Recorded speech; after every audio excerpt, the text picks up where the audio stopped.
আসসালামু আলাইকুম বন্ধুরা, সবার প্রথমে আমি আপনাদের কাছে ক্ষমা চেয়ে নিচ্ছি। ক্ষমা চাওয়ার কারণ হচ্ছে ফার্স্ট টাইম আমি ভয়েস করছি, হয়তো আমার ভুল ত্রুটি কিছু অবশ্যই হতে পারে, তাই আপনারা অবশ্যই ভুল হলে ক্ষমা দৃষ্টিতে দেখবেন।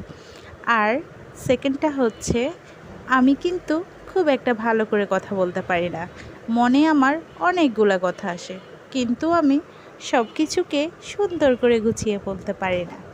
তো আজকে আমি যে কথাগুলো শেয়ার করব আপনাদের সবার সাথে, সেটা অবশ্যই মনোযোগ দিয়ে শুনবেন। আমার মনে হয় আমার মতো আপনাদের ব্যক্তিগত লাইফও এই সমস্যাটা অবশ্যই আছে। রেস্টুরেন্টের মতো রান্না কেন হয় না? এত কষ্ট করে রান্না করেন, তারপরও হাজবেন্ড খেয়ে, ফ্যামিলি অন্যান্য সদস্যরা খেয়ে বলে রেস্টুরেন্টের মতো কিন্তু হয় না।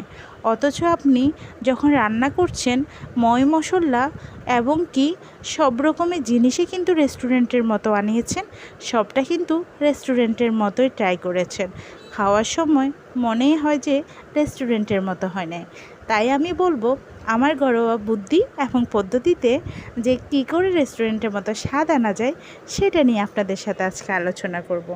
যদি ভালো লাগলে অবশ্যই আমার কথাগুলো মনোযোগ দিয়ে শুনবেন, তাহলে আপনাদের কাছে অবশ্যই ভালো লাগবে এবং কি এভাবে একবার ট্রাই করে।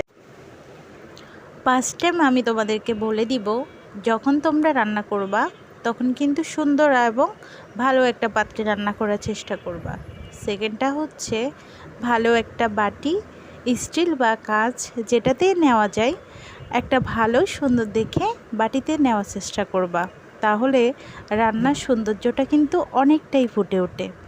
আর লাস্টে যে কথাটা বলবো সেটা হচ্ছে, যখন তুমি এটা সার্ভ করবে তখন কিন্তু সুন্দর বাটি, প্লেট বা যে কোনো কিছুতে তুমি ব্যবহার করতে পারো। সার্ভ করবে অনেক সুন্দর করে, যাতে এটা দেখতে খুবই লোভনীয় দেখা যায়। তাহলে কি হবে, তোমার এই রান্নাটা স্বাদটা আরও দ্বিগুণ বাড়িয়ে দিবে। খাওয়াটা যখন দেখতে সুন্দর লাগবে আর সার্ভটা যখন দেখতে সুন্দর লাগবে, তখন কিন্তু মন এমনিতে ভরে যাবে। তখন সবাই বলবে রেস্টুরেন্টের মতোই কিন্তু স্বাদ হয়েছে।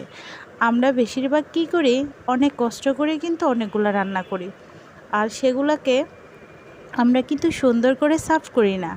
যখন রান্না করি, রান্না করতে করতে আমরা অধিকাংশ মানুষই খুবই হাঁপিয়ে উঠি বা ক্লান্ত হয়ে যায়।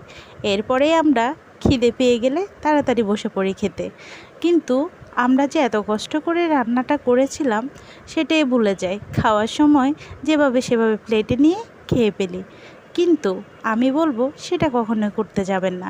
যদি আপনি সেটা করেন, তাহলে আপনি রান্নার সে টেস্টটাও পাবেন না, আর সে সুন্দর উপভোগটা করতে পারবেন না। আর রেস্টুরেন্টের মতো আপনার রান্নার স্বাদটাও কিন্তু পাওয়া যাবে না। যদি আপনি রেস্টুরেন্টের মতো স্বাদটা পেতে চান, তাহলে কিন্তু আপনাকে অবশ্যই এভাবেই করতে হবে, আমি যেভাবে বলে দিলাম। এটা কিন্তু আমার ব্যক্তিগত কথা, যেটা আমি মনে করি সেটাই আপনাদের সাথে শেয়ার করলাম। যদি ভালো লাগলে অবশ্যই কমেন্ট করে জানাবেন। এতটুকু। সবাই ভালো থাকবেন। ধন্যবাদ।